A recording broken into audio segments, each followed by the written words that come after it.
Gracias por unirse a este espacio. Les informo que la sesión de hoy está dirigida por Juan José, analista senior de finanzas corporativas. Les informo también que esta sesión de formación será grabada y guardada y podrá ser utilizada en los canales que Precia considere necesarios. Al ustedes permanecer en esta sesión, están dando autorización y consentimiento para ser incluidos en dichas grabaciones. Gracias. Hola a todos, buenas tardes. ¿Me escuchan bien ahí? Sí, señor. Vale.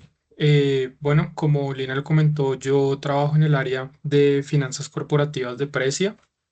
El propósito de la presentación, pues como ya han visto en varias de las que hemos realizado desde Precia, especialmente desde el área de finanzas corporativas, pues es transmitirles ese conocimiento que por tema de estructura de mercado y de nuestro rol como proveedores de precios, hemos recogido en diferentes procesos de valoración de activos que realizamos.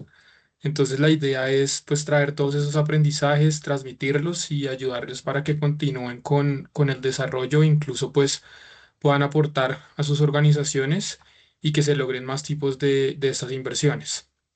Bienvenidos entonces a a la capacitación de valoración de activos inmobiliarios o de income property. En particular, pues vamos a enfocarnos en inmuebles estabilizados o de renta. Este tipo de activos generan flujos constantes de ingresos y su valoración requiere métodos específicos que combinan diferentes técnicas de análisis financiero, de mercado y de riesgos. Y durante esta sesión, pues vamos a ir recorriendo los conceptos clave, métodos de valoración más utilizados y algún par de ejemplos, pues para que podamos entender un poco más fácil cómo se determina el valor real de este tipo de inversiones. Bueno, este es el índice. Para empezar, partimos con conceptos claves del sector. Pasamos a métodos de valoración. Aquí vamos a ver enfoque de ingresos comparables, el costo de reposición. Hablaremos un poco del cap rate, de transacciones recientes, flujos de caja libre y finalmente pues terminaremos con unos errores comunes que se dan en este tipo de valoraciones de activos, ¿vale? Entonces, para empezar, tenemos que el mercado inmobiliario pues es un mercado diverso. Existen diferentes segmentos como lo son el residencial, el retail, industrial, el institucional, terciario y el de ocio o también conocido como el leisure. Cada uno de estos segmentos presenta dinámicas y riesgos diferentes. Otro tema importante a tener en cuenta es el factor geográfico, que es determinante, pues la volatilidad del mercado inmobiliario depende del tipo de negocios que predominan en cada ciudad. Por ejemplo, si revisamos Boston, presenta una volatilidad alta, pues porque está expuesta a sectores tales como el de tecnología y las finanzas, mientras que en el caso de Washington tiene una volatilidad baja porque su economía depende principalmente del gobierno. Esto significa que al valorar activos siempre debemos considerar tanto el tipo de inmueble como su ubicación. Ahora tenemos los tipos de inversión en bienes raíces. Entonces, una opción puede ser comprar para vender y otra comprar para alquilar. En el caso de comprar para alquilar, hablamos de una inversión alta donde los retornos dependen tanto de las rentas como de la valorización del activo. En este punto la renta suele ser el objetivo principal, aunque la rentabilidad va a ser relativamente baja y esta se materializa en horizontes normalmente largos, en periodos largos de tiempo. Lo positivo de esto es que ofrece ingresos que son estables, en muchos casos están indexados a la inflación. Y este tipo de inversión es muy común en inversionistas institucionales, como lo pueden ser fondos de pensiones, aseguradoras o fondos de real estate. También existen proyectos de desarrollo inmobiliario. En este, pues el inversionista no solo compra un activo, sino que se involucra en la gestión y en la coordinación de diferentes actividades necesarias para crear un nuevo bien raíz. Estos proyectos pueden generar gran valor, pero también implican un nivel de riesgo mucho más alto y requieren habilidades específicas en la gestión de negocios, en la resolución de problemas y una constante capacitación para poder manejarlos de una forma adecuada. En este tipo de inversión, la capacidad para identificar las oportunidades y gestionar efectivamente los riesgos es lo que va a marcar la diferencia en el valor del activo. Digamos que para resumir, tenemos dos grandes enfoques de inversión en bienes raíces, los cuales son comprar para vender y comprar para alquilar. Al final, la clave está en identificar qué estrategia se ajusta mejor al perfil de cada inversionista. Quien busca ingresos estables y de largo plazo normalmente puede preferir la renta, mientras quien busca la valorización más rápida puede inclinarse por la compra y venta. Y en ambos casos, los inversionistas institucionales, como fondos y aseguradoras, pues van a jugar un rol bastante importante. Vale, ahora vamos a entrar a revisar un concepto que es el highest and best use. Esto es un principio, el cual es el de uso óptimo y más conveniente. Este principio básicamente señala que el valor de un activo depende de que sea utilizado de la manera más lucrativa posible, siempre y cuando pues, sea una forma, perdón, legal, físicamente posible, financieramente viable y que sea productivo. En otras palabras, podemos ver que no basta con ver el uso actual de un inmueble, sino que debemos preguntarnos siempre cuál es el uso que maximiza su valor normalmente en estas cuatro dimensiones, que sea legalmente permitido, que sea físicamente posible, financieramente posible y que siempre sea máximamente productivo. Ahora tenemos las formas de inversión en inmuebles estabilizados, donde normalmente existen dos enfoques. La primera es la gestión pasiva y la segunda es la gestión activa. En la inversión pasiva, los riesgos principales están en los ingresos, en la tasa de ocupación, en los gastos imprevistos y en la pérdida de valor en el tiempo. Mientras que en la inversión activa, además de estos riesgos, se suman riesgos relacionados con renovaciones, con reconstrucciones. Dentro de estas también tenemos sobrecostos, retrasos de la obra y problemas de calidad. Es importante destacar y tener en cuenta que incluso en una inversión pasiva a largo plazo, tarde o temprano se requieren mantenimientos mayores y renovaciones que pueden traer riesgos adicionales. Los ingresos de un inmueble estabilizado se analizan siempre a través de un esquema de tipo PIG o de un estado de resultados, donde lo que primero hacemos es calcular el ingreso potencial. A este ingreso potencial le restamos las pérdidas por vacancia y obtenemos los ingresos netos. Ya vamos a revisar más adelante cada concepto. Después de esto descontamos gastos operacionales, como lo pueden ser mantenimientos, impuestos, y sumamos otros ingresos netos, los cuales pueden ser generados por recuperaciones o por conceptos relacionados. Y finalmente, llegamos al NOIN, que es conocido como el Net Operating Income, y esta es la métrica clave para evaluar siempre la rentabilidad de un inmueble. Los contratos de arrendamiento son la base de los ingresos recurrentes de un inmueble. Existen diferentes modalidades. El arrendamiento plano, el cual mantiene una renta invariable durante toda la vida del contrato. El arrendamiento progresivo, en el cual se incluyen incrementos periódicos que normalmente son de tipo anual. El arrendamiento indexado, el cual ajusta la renta con base a un índice, normalmente la inflación. Y finalmente el arrendamiento basado en el rendimiento, que ajusta el valor de la renta de acuerdo con variables como pueden ser las ventas del arrendatario. Aquí lo clave es que entender estas modalidades es importante porque determinan la estabilidad y el crecimiento de los ingresos, que es lo que siempre se busca en este tipo de activos. Como les hablaba de la vacancia, este es otro factor determinante en la valoración de los inmuebles. Acá vemos datos de la vacancia en diferentes ciudades de Colombia, donde por ejemplo en Medellín se presentan niveles bajos de vacancia, mientras que Cali muestra unas cifras un poco más altas. Al final la vacancia lo que hace es que refleja la disponibilidad de espacios y puede variar tanto por ciudad como por tipo de operación. Y aquí lo clave es que analizar la vacancia histórica, la actual y la proyectada es fundamental para poder estimar esos ingresos netos de un inmueble que veíamos hace un momento, ya que esto va a representar la pérdida potencial frente al ingreso bruto que se espera de ese inmueble. Por su parte, los gastos operacionales, pues también deben proyectarse de una forma muy cuidadosa. Entre ellos encontramos diferentes, tales como mantenimientos, administración, seguros, impuestos. Dentro de eso encontramos el predial y otros más. Algo que es muy importante es prever los gastos que el propietario debe asumir en momentos en que el inmueble está desocupado. Estos costos varían de acuerdo con los acuerdos del contrato.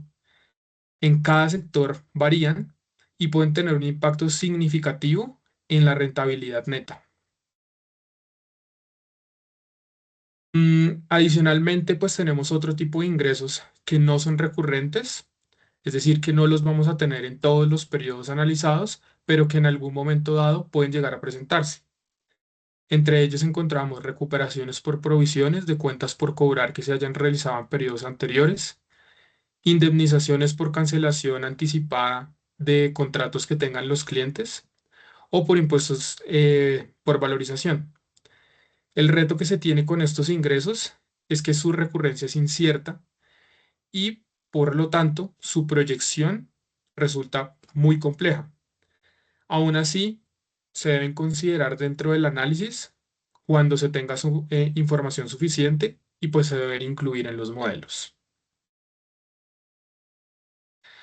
Y bueno, finalmente acá debemos pues analizar si existen pérdidas de valor contingentes y pues estas son pérdidas que pueden llegar a surgir de cambios en el entorno, de la destinación del inmueble, de la cultura específica donde se encuentre el inmueble localizado y de la zonificación. Acá es importante entender que algunos de estos ajustes son subjetivos, pero influyen en la valoración bajo el criterio que ya vimos anteriormente del Highest and Best Use. Por eso, más allá de los flujos y de los costos proyectados, siempre debemos contemplar riesgos que pueden llegar a afectar el valor del activo en el largo plazo y que no son fácilmente identificables. Vale, en la segunda parte de la capacitación, lo que vamos a hacer es revisar los métodos de valoración, donde revisaremos el enfoque de mercado a través de comparables. Tenemos la generación de ingreso a través del cap rate, análisis de transacciones recientes y pues los errores más comunes que se dan cuando vamos a aplicar este tipo de metodologías.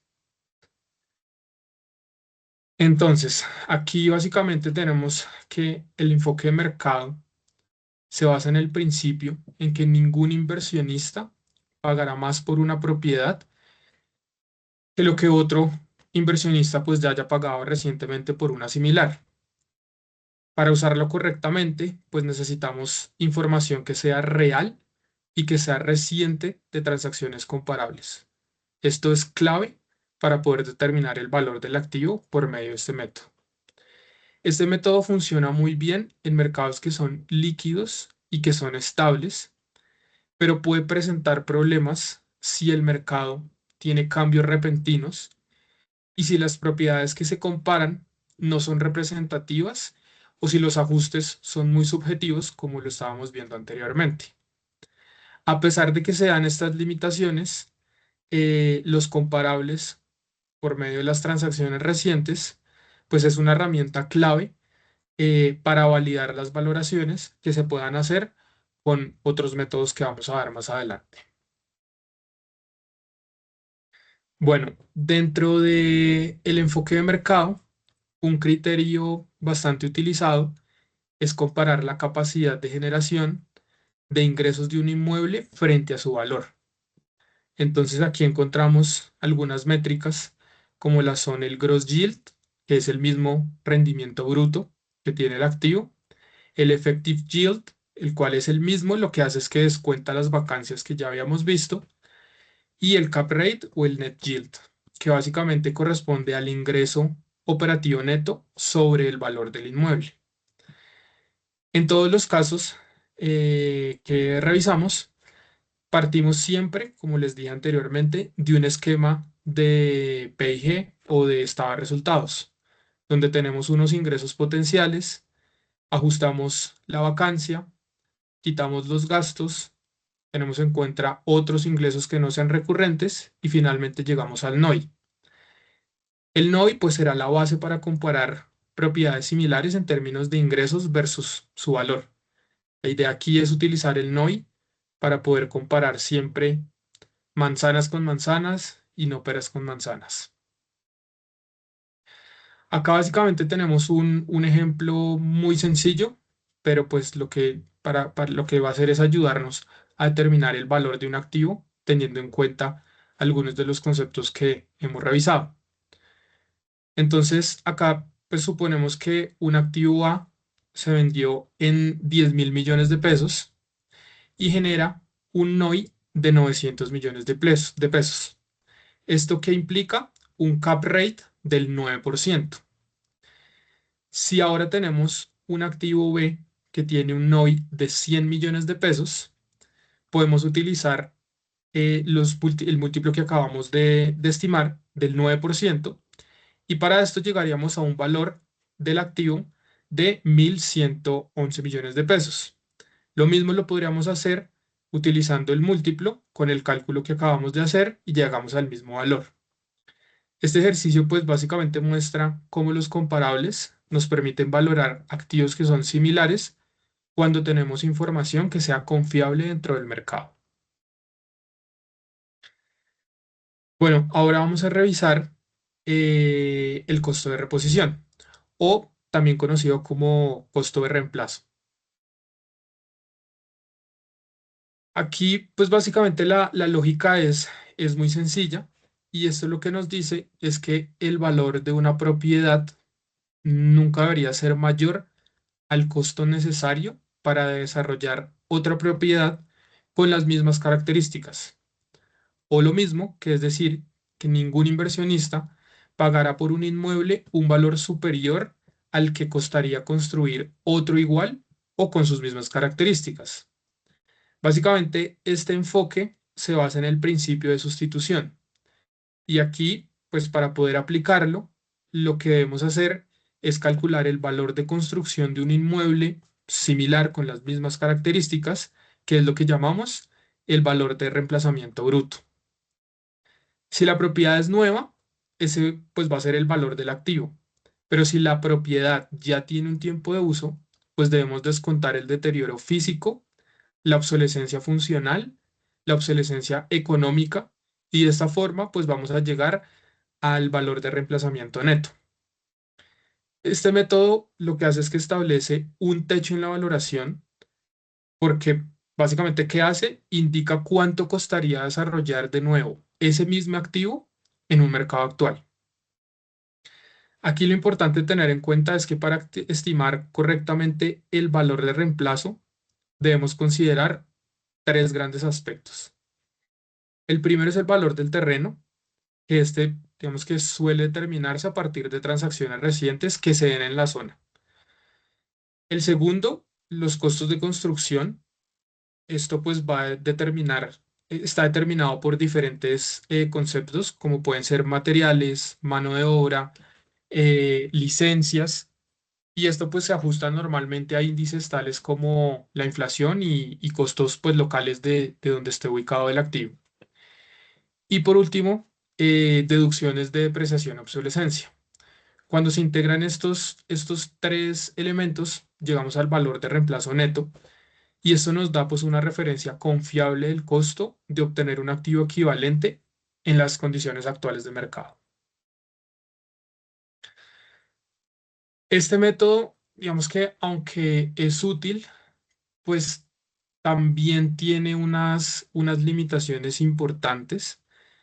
Lo principal es que no siempre refleja la capacidad real de generación de ingresos de un inmueble, porque lo que podemos ver es que podemos encontrar un activo que puede tener un costo de construcción elevado, pero si ese activo no genera rentas acordes, el valor de mercado pues va a ser inferior.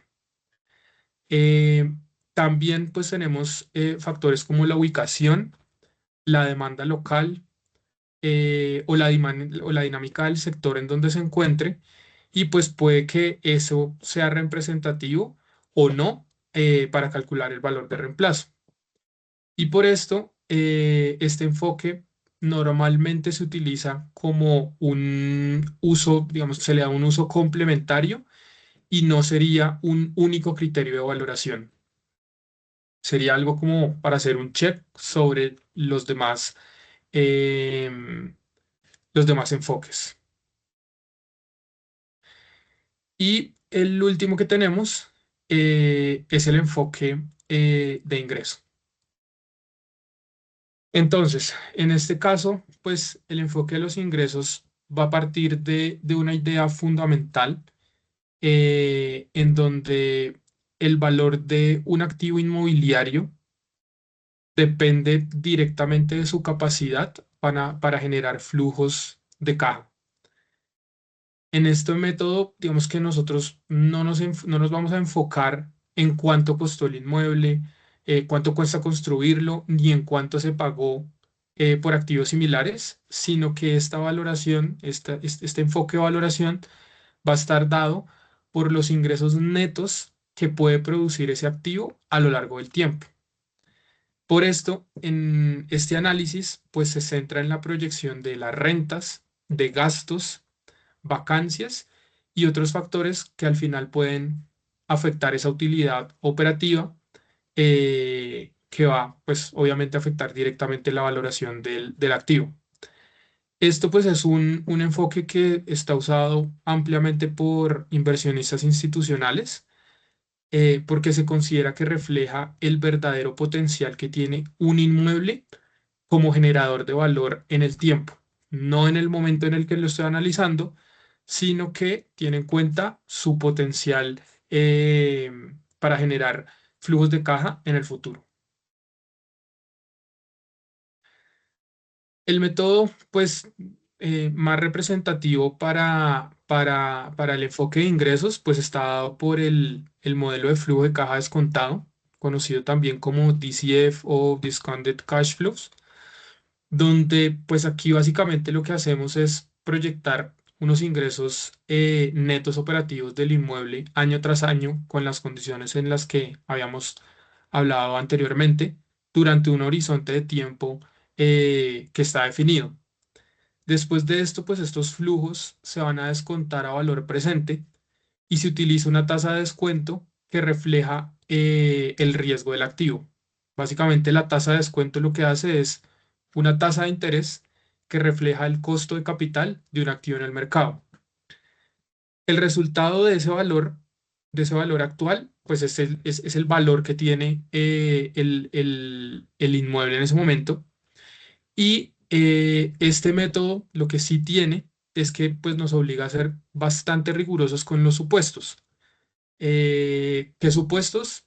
La tasa de vacancia, la inflación, los incrementos de la renta, el número de contratos que se tengan, la calidad de los tenants, los gastos de operación y cualquier condición que haya en el mercado que haga que potencialmente esos flujos de caja varíen en el tiempo y como sabemos, entre más tiempo se proyecta, pues más inciertos van a ser esos flujos. Al aplicar pues un modelo de flujo de caja descontado, debemos tener en cuenta pues digamos que dos componentes principales. Les voy a repetir un poco como para que quede muy claro.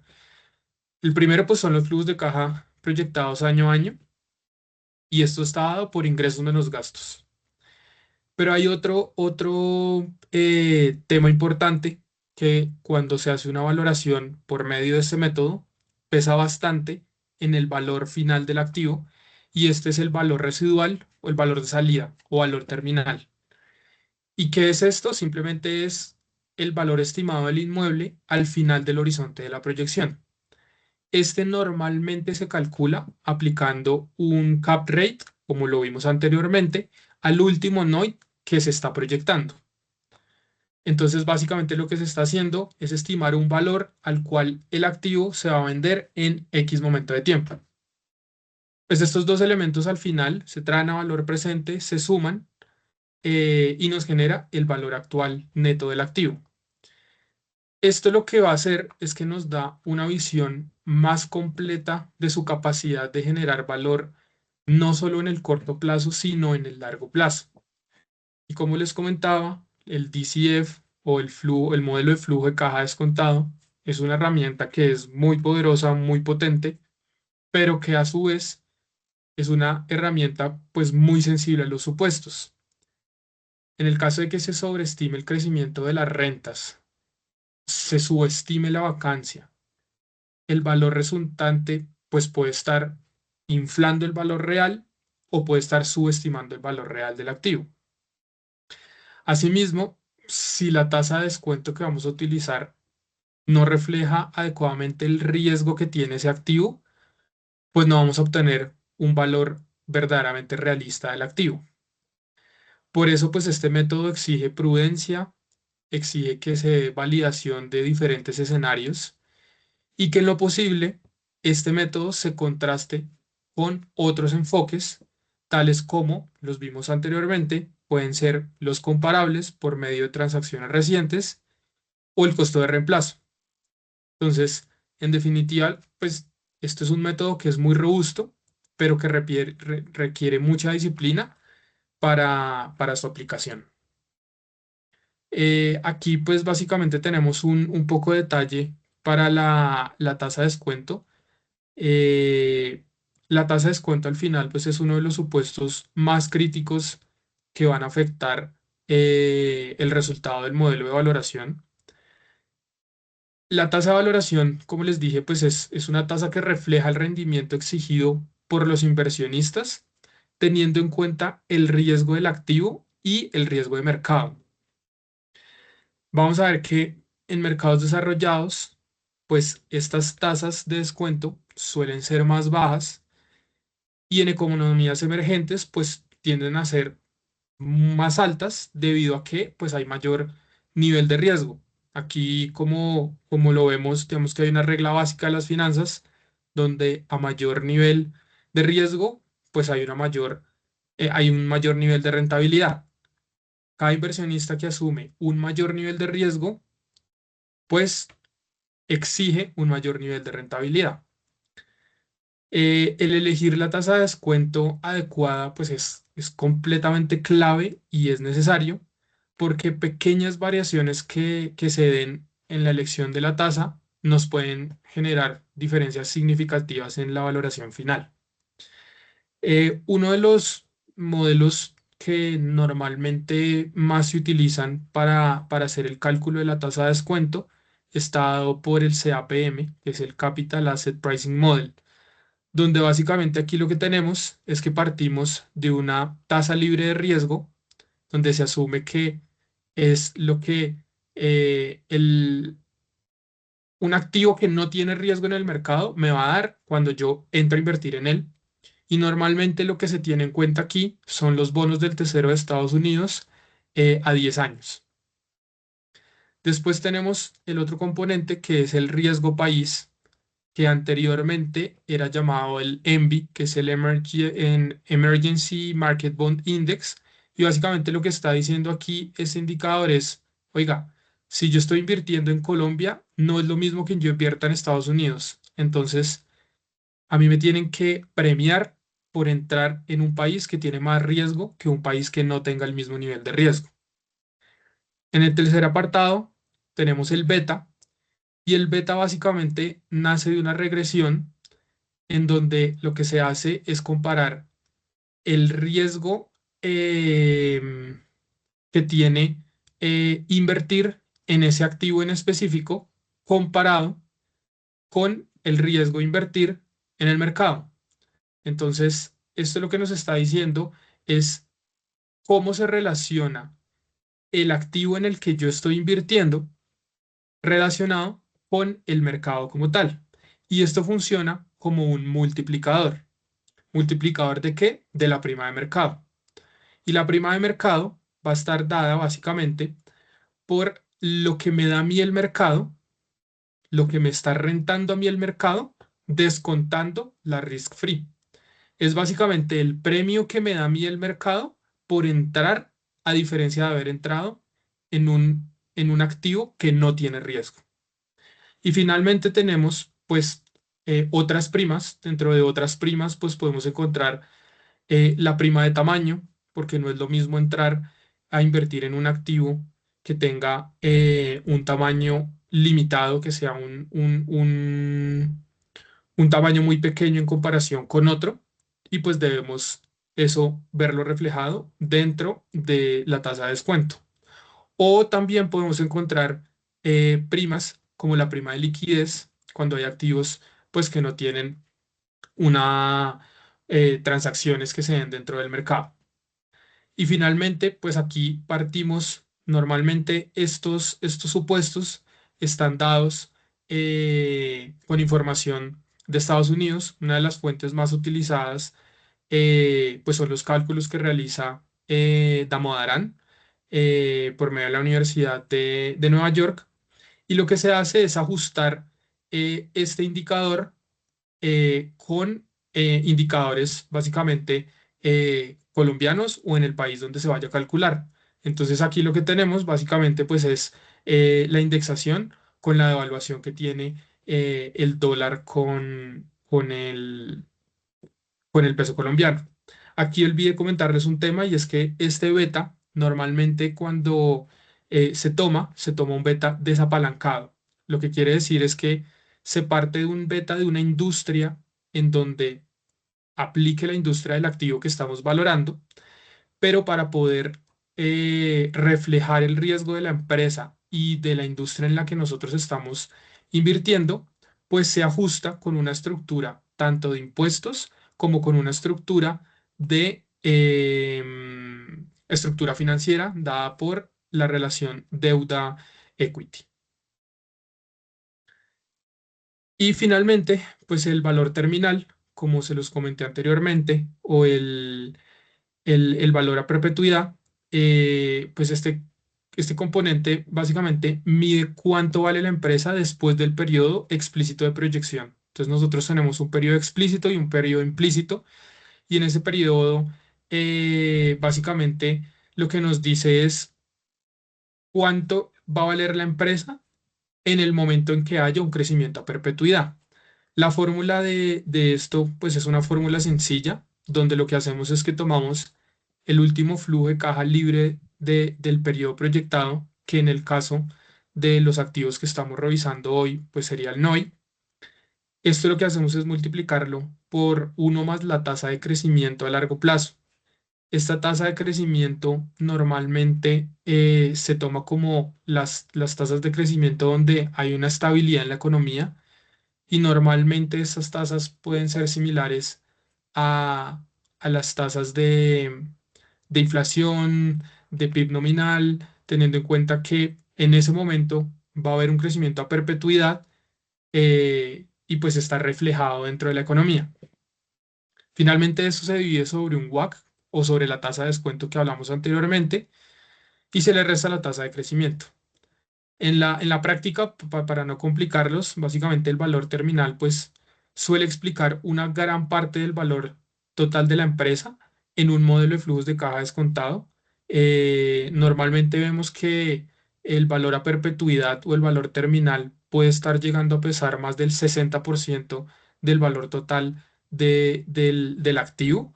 Entonces, lo que les comentaba hace un momento, pequeños cambios en los supuestos pues pueden llegar a generar grandes variaciones en la valoración. Bueno, y por último, acá pues para finalizar, vamos a revisar pues los cuatro principales errores comunes que se dan en la valoración de este tipo de activos inmobiliarios. El primero pues es utilizar información que esté incompleta o información desactualizada. Eh, una base de datos confiable de transacciones, de rentas y de vacancias es fundamental para que podamos obtener resultados precisos y resultados confiables. Entonces, acá importante tener acceso a bases de datos confiables, que donde nosotros podamos estar seguros que los insumos que vamos a utilizar en cualquiera de los enfoques, pues tengan un soporte. El segundo es aplicar un método de manera aislada sin contrastar con otros enfoques. Aquí recordemos que el valor de un inmueble debe analizarse en diferentes perspectivas, como lo pueden ser la perspectiva de mercado, con comparables, el costo de reemplazo o el costo de reposición y el enfoque de ingresos. Cuando se utiliza uno solo de las perspectivas, lo que puede llevar a generar eso son errores en la valoración, a sobreestimar el valor de un activo o a subestimarlo. Lo que se puede hacer normalmente es tomar uno de los enfoques como un enfoque principal y los otros se utilizan para corroborar los valores, para ver diferencias importantes que haya y si las hay, entrar a revisar los supuestos y ver de qué forma, si hay algún error o si se está subestimando o sobreestimando algunos de los supuestos mencionados. El tercero, pues es la subjetividad de los supuestos. Acá, pues, por ejemplo, sobreestimar los ingresos futuros, subestimar los gastos o llegar a fijar tasas de descuento sin un criterio técnico sólido, pues esto puede llegar a distorsionar significativamente el valor del activo. Vemos que lo importante a tener en cuenta acá es que siempre que se haga y se utilice cualquier enfoque, se tengan supuestos soportados para poder pues darle un valor real al activo. Y finalmente, pues un error que es muy frecuente es no considerar adecuadamente el riesgo. ¿Y a qué nos referimos con esto? Hay factores tales como la ubicación, el entorno económico, la regulación o incluso algunos cambios culturales dentro del uso de los espacios pueden llegar a impactar y afectar directamente el valor del activo.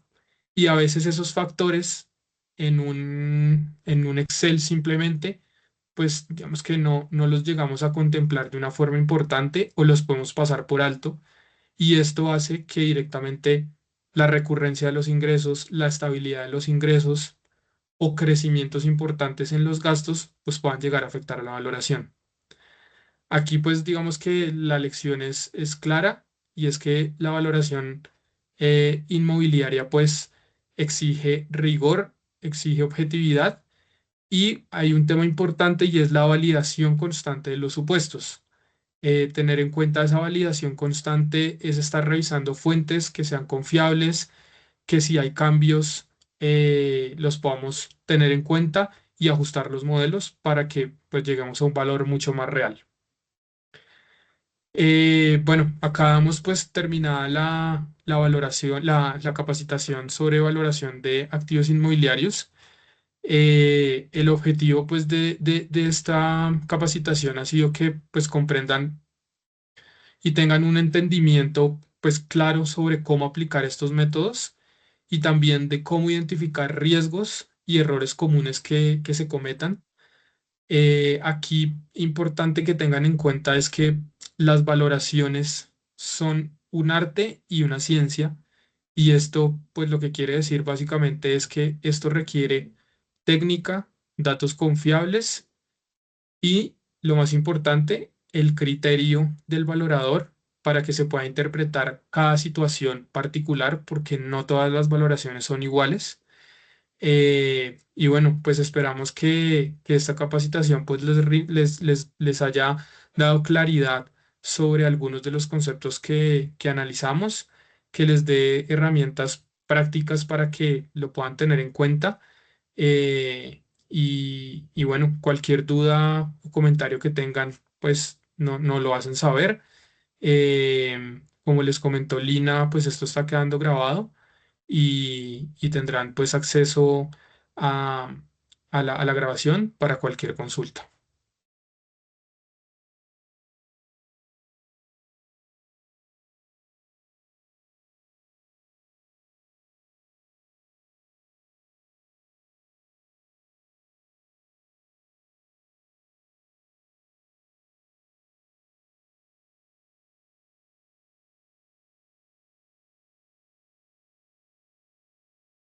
Muchas gracias por la participación.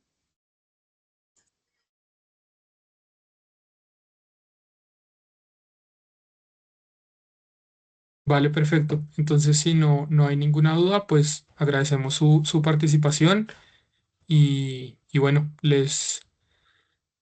les agradecemos que más adelante, pues con las nuevas capacitaciones, pues también puedan estar muy enterados y conectados con Precia.